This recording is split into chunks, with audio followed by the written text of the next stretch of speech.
Hey everyone, it's Paulie here from HardDrive Radio. We are sitting down in the studio today with Dirty Honey, guys. Thank you so much for coming back to see us. It's great to have you back in New York. It's a pleasure to be here. I couldn't agree more with Marc. I thirdly also couldn't agree more with John or Marc from Dirty Honey. Yeah, I'm stoked to be here too. Thanks, Justin. So you guys are on the road right now, killing it. You got this great headline tour. You've been crossing the U.S. Yep. Tell me, how's it going so far for you guys? You're about halfway through right now, I think. We're I'd say about a third of the way through, and it's going way better than expected. Not that we expected it to go poorly. We kind of knew it was going to be pretty good, but then we kind of got this like snowball effect happening where the first show did really well, then the second show was sold out, and the third show did way better than we expected, and then it's been going all through the country. So, we're excited to play New York on Wednesday. Being in the headline position for a show like this, does this guy give you guys a little more freedom with your time? Do you get to maybe go see the sights of the cities you stop in? Not as much of that yet, because as we said on Eddie Trunk, we are not at tour bus level yet. So that would be the real. The bus is coming now. But we're calling it the buzz. The buzz is going to build enough so we get the bus. Buzz. But we are getting more freedom on stage. We got a longer set, and if there's no going over really, which is beautiful. Yeah, that's cool. You don't have Alter Bridges, stage manager, over there going, wrap it up. Wrap it up, love you. But solo's a little long. I mean, it was great to see you guys on that Alter Bridge tour, and it was awesome. I love that band too. Did they treat you guys well? Did you have fun on that? They were so bad to us, man. Oh no, man, yeah, we want to put this out there. No, we don't. They were really awesome to us. We really like them a lot. I just texted Tremonti 30 minutes ago. Yeah. He's a great guy. He's a mentor, and he's a great example of someone who just still puts 100% effort into it every night before the stage. After he's not off getting hammered. He's great. He loves playing guitar. You can tell. And he's dedicated. Yeah. He's dedicated. He was just like, I got to play through all my solos every night before we go on stage. And he would put on the recording and just make sure he kills it note for note. Well, they got, their fans are like crazy rabid like that. That's too. kind of what he said. If he messes anything up or like he plays something slightly different, they'll revolt. It's crazy. Yeah, he was like, my audience, he's like, they want to come see me execute the solo exactly. I think you guys have a little more freedom. You get to kind of mess around and have fun on stage a little more. We do. How are you kind of changing things up for this run? What are you bringing any new production out on the stage with you? How's that working?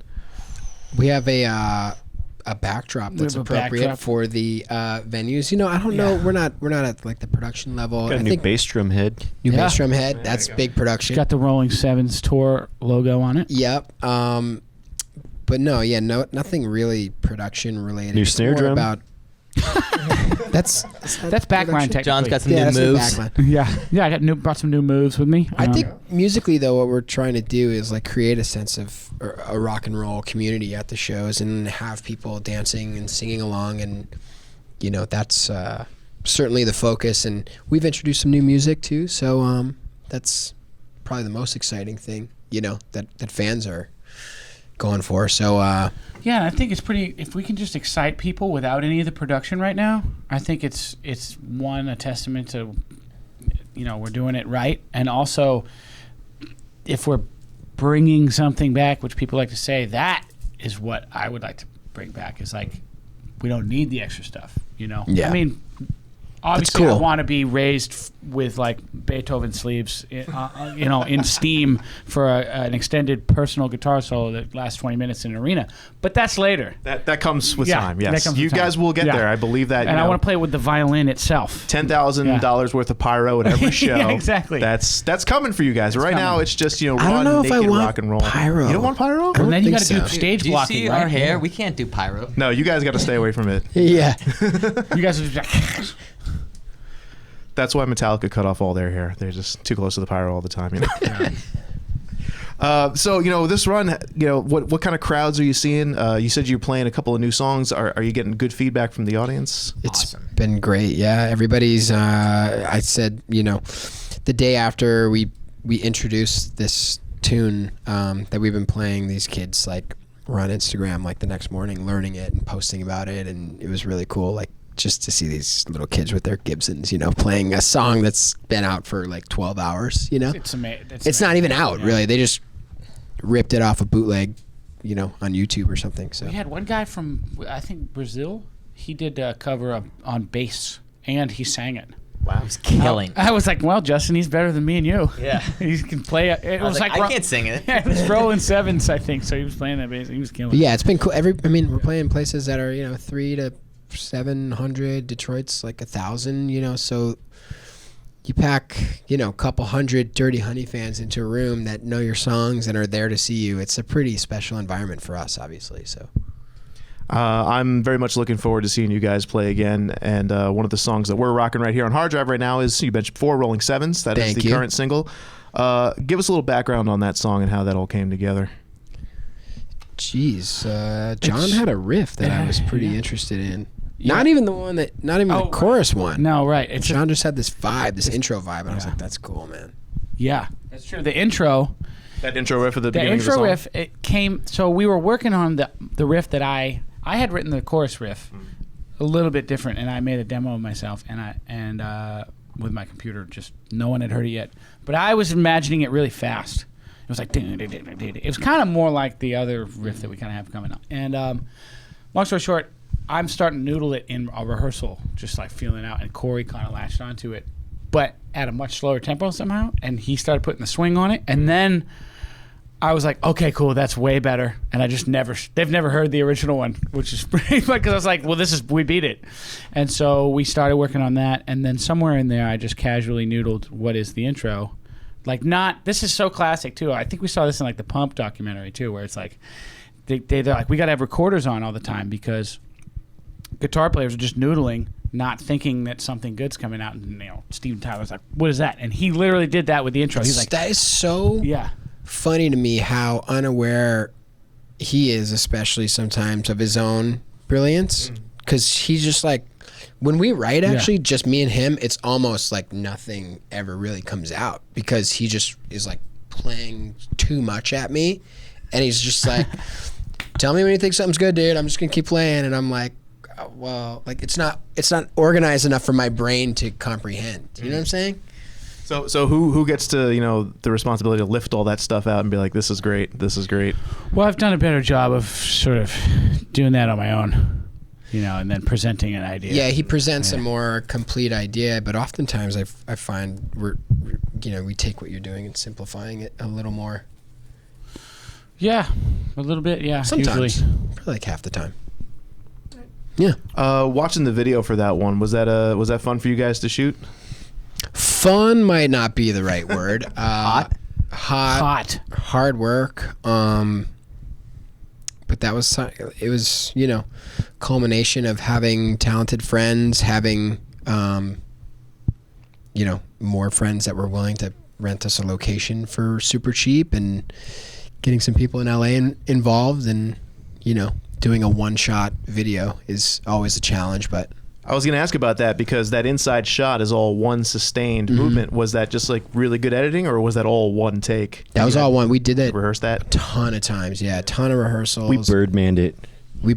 Yeah. I think by the time we actually got the shot that we used, we were all pretty hot and tired at that point.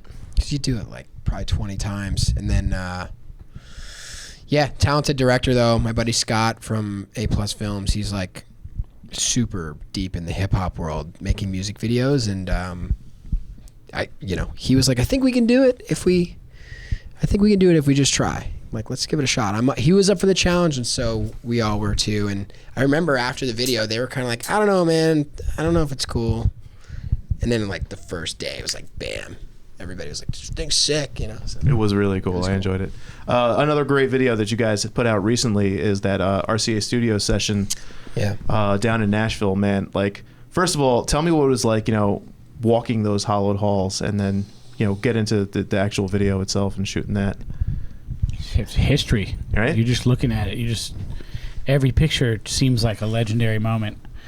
A lot of 60s vibe in that place, 50s, 60s feel to the whole place. It's like it never left that era, which is totally fine with us. Working with Dave Cobb's incredible. He's super experienced, and he's young. For for a producer of that stature. I don't know. What do you guys think? It was awesome. I smoked weed in the bathroom. Yeah, you can smoke weed in the Nice. bathrooms, I guess. You can't, but Dave was super cool though. He, I mean, I've been a fan of his since he produced Pressure and Time by Rival Sons, and like, I showed him an email that I sent to his manager from probably 5 or 6 years ago, something like that. I wanted him to produce, you know, what was our project, the 3 of our project, I guess. yeah. Actually, he wasn't even. You weren't even there. I think he was there. But I sent an email to Dave Kyle's manager. I was like, hey, man, you know, really love, you know, a bunch of the stuff you're doing, and we'd love to have you produce our thing if you're, you know, down to 5 do it on years ago. spec. And his manager hit me back. He's like, yeah, it's like $2,000 a track, you know. And looking back now, I was like, wow, what a deal that would have been. Yeah, we didn't have that. But he was great, man. He was a delight, and he had super nice things to say about our producer of the EP, Nick. So to find out that he was a fan of the guy we did our stuff with was really cool. And he's like a rock and roll historian. You know, he was like trying to school us on like old school like Humble Pie and like. He for he's like, sure "You guys was don't schooling know." me. Yeah. He was like, "Yo, you don't know this song? This is the first time a phaser was ever used on a recording." And he played some track by a band I've never heard. Were you guys able to stump him with anything?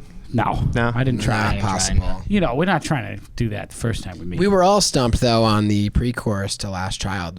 What the hell is being said lyrically by Steven Tyler? And we like all looked it up, and we were all trying to make our own sense out of it because it does not make sense. But it's awesome. I remember, you know, from the last interview, you guys were here talking about Aerosmith and how much a fan you guys were of the band. You know, playing Last Child on that session, it sounded amazing. It was really, really cool. Was that pretty much like cemented in your heads, like this is the song we're gonna play, or how did you come to the idea to play that? I think that was they were being honored at Music Cares for Grammy Week, and you know, we knew we were going to do an Aerosmith song, obviously, and we'd been doing that song in our live show for a little bit, so I think it was a pretty natural choice. Nice. Yeah. Anybody from Aerosmith reach out to you guys and be like, hey, that was cool? Tom Hamilton. Yeah, Oh my God. he didn't reach out to us, but he tweeted about it. Yeah, it's pretty cool. Was that enough? Did you like leave your body for a minute? Yeah, It was I haven't got freaking back. cool. I'm not in it. You're still gone. I'm still gone. No, Tom Hamilton's the man. And yeah, when the guy that wrote Sweet Emotion is saying you did a great job on one of their tunes, it's pretty cool. I mean, you guys are pretty much living the dream right now. You know, every time I see you doing something, it just looks like you guys are having the time of your lives. And I hope that You'd it's be as fun correct. as it looks for Yeah, you we're guys. having a blast. Honestly, doing the headline shows are awesome. Like, Way better than like opening up for Guns N' Roses. Actually, is it? I have way more fun at those shows. I do too. Yeah, yeah. I do too. We love Opening up for Guns N' Roses. We love opening up. Guns N' Roses is my favorite band, and I was like crying when I found out we were doing it. But honestly, like showing up and having like 300 people sing the lyrics to every song is just the pretty coolest. cool, yeah. I love that. You're like, Guns N' Roses. That was okay, but headline shows for us? That's Yeah, awesome. right. Yeah. I can only imagine. Once this wraps up, I think you guys are going through the end of February. What's the rest of 2020 looking like for Dirty Honey? Probably never play again. Yeah, we're retiring. Corey's had leaving. enough. He's sleeping. This joke. Yeah. No, we're gonna go. It's off the rails, folks. We're done. It's off the rails. We're off the rails here. You got on your Hard gold Drive. Mark's starting the fashion line. I'm gonna open a weed store. John's gonna move to a lake. Yeah, it's I'm exactly. gonna find a I'm cave done with in a society. mountain. Just want a Sounds dog like and 30 a nice years from now. cabin. Right?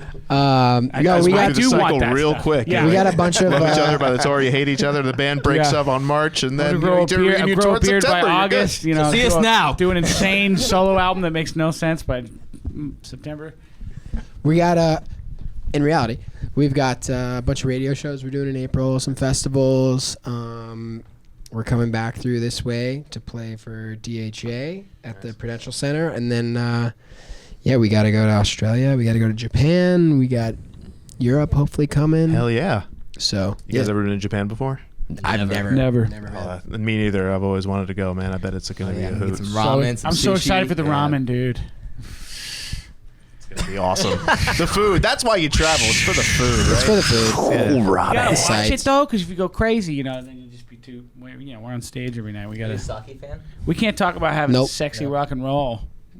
I hear they really like whiskey in Japan, though. I don't care. Japanese whiskey. Yeah, I'm gonna drink tequila. I heard Japanese whiskey is really good. Never had it. Very It's good. Very competitive in the whiskey marketplace. Good to know. Yeah. Well, you guys can report back to me how that works out. I'd love to know your If we remember. Yes, if you remember it at all. I'm so excited to see what you guys got coming up next. And the first EP that you guys put out was amazing. Thank you. The album you Thank guys you. got out is amazing. Seeing you guys live is amazing, and I'm just so We're excited just for what so you guys You were amazing. there. I remember seeing you at the Alter Bridge show at That's right. the PlayStation. And I'm coming Wednesday That to was a see you fun guys play show. too. So Awesome. I'm there. And Okay, can't wait best to see pizza in what's New next. York. Pizza Gaga. What's your favorite slice? What's your go-to slice? My go-to slice is Two Brothers, but that's because it's $1. Oh, see, we were told to stay away from 99-cent for molded. You know what? Most of them ain't great, but Two Brothers is actually really good for $1. Okay. If you're gonna Yeah. show somebody the best slice in New York, where are you going? Best slice in New York? Fuck. I know it's a tough question. That's a really tough It's question. not man. a tough question to Mark. Yeah, but don't say what you think it is. No, but He has a very have, specific I have a thing in couple. his No, I mind. have a couple places that I would go to, but Yeah. one is convenient. I mean, most Number one, most Pizza people will say Gaga. like John's. That's a pretty big famous place. It's over at John's. Broadway. Okay. That's a good one. What's the place we used to order from? What's the place we used to order from? Do you Bravo? Yeah, Bravo's good. Sounds Italian. Yeah. They had this white clam pie that is just to die for. So good. Have you ever had Prince Street Pizza? No. Have you even heard of it? No. Okay. Is it on Prince Street? Are you from New York? I am from the New York area. Mm-hmm. I grew up in the suburbs, so I work in this. Have you heard of Prince Street Pizza? Okay, All there right. we go. That's the first Freaking one. Utah? Utah There you go. guy. He's Well, he's from Queens, so no yeah, Utah from he's Queens. a city What about Pizza Gaga? Gaga for pizza. kid. Sounds fake. It's Lady Gaga's It's restaurant. absolutely real, That's why and they it's are shit. 1 for 2 on good Best pizza. They were like the best pizza and then the worst pizza. Wow. Pizza Gaga's getting a lot of love on this It was the press best. trip we're doing. Oh man. All right. Well, next time we guys have you back, we're gonna do a blind taste test with different pizzas. Yes. Yeah. And Oh, we'll I let would- you guys choose which ones are your favorite. That'd be great. Absolutely. That I'm is gonna make fun. that happen next time. That'd be so great. That's happening. All Let's right. do it. Look at John's face. He was I'm just like He's just excited about pizza. so into that. All right. Well, then Yeah. please roll through New York again soon. Yeah, We man. definitely will. We will. All right.